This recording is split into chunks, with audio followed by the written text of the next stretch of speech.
Thank you, Mr. Chairman. I appreciate the additional time.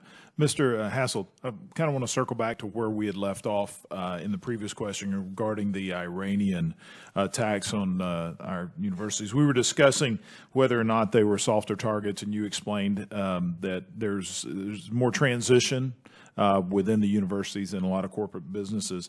A follow-up on that is, did these Iranian actors have the same success rate with non-academic organizations, institutions, as they did the academic?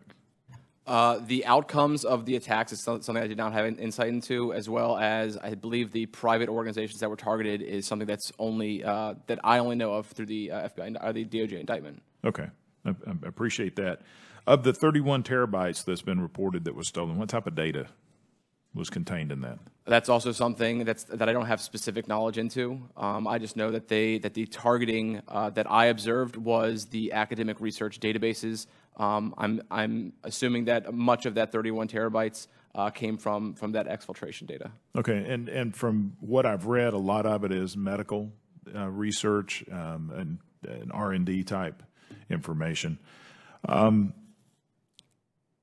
How do these universities respond when you notify them, or when they realize that they've been target of a phishing attack or an outside breach into their systems? How have they responded to these, specifically the Iranian attack? So since I've started researching the group and their attacks, every time I've identified a new American university that's been targeted, I have both contacted REN-ISAC to let them filter the information through their specific contacts for universities, as well as when I've been able to identify a specific point of contact at a university, directly inform them of a potential phishing attack. REN-ISAC has been fantastic. We've been in communication a significant amount, and they have confirmed that notifications have gone out. I haven't gotten much of a response back from universities based on my communications. However, I wouldn't really expect that. I would really much more expect them to take the information and try to mitigate on their side. From what I understand, with most phishing attacks, the way a lot of universities deal with them is they block the malicious sites and malicious infrastructure on their internal networks, which is a quick way to deal with them. However, one of the issues with that is if there is a user that's not on the network that tries to access the malicious sites, that same protection is not afforded to them. So things like actually trying to mitigate the actual sites, shutting those sites down, is an additional step that could be done to help prevent the damage caused by these types of attacks. Well, have you seen, are they reporting these IP addresses to have them blacklisted? Or do they communicate with other universities? I mean, the strength of these research universities is the collaboration on their research and development. Are they collaborating with one another to highlight that you know, we've been subjected to a phishing attack, data has been breached? Are they going outside of their own infrastructure? I mean, I commend them. Yeah, you go into your gateway, your firewall, you block that IP address.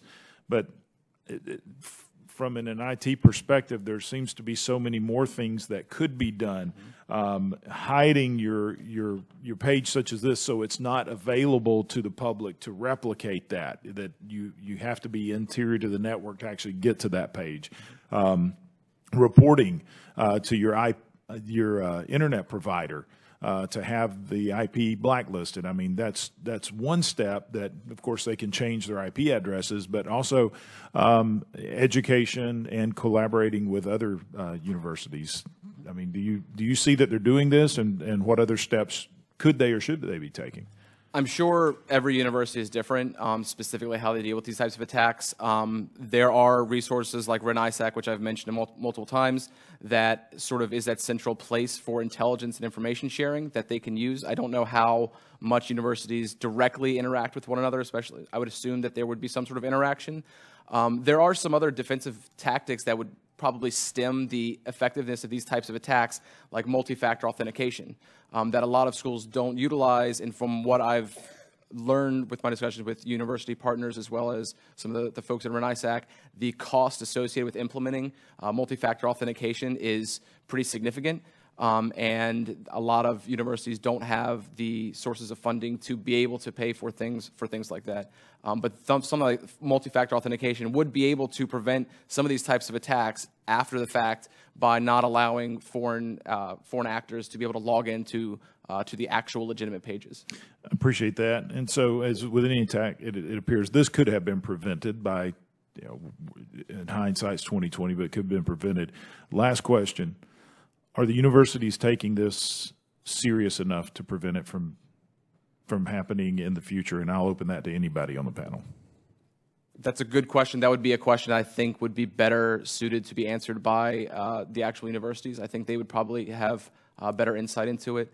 But I think this type of threat is so sophisticated that dealing with it would take significant resources to do, and a significant planning and collaboration amongst the entire academic institution.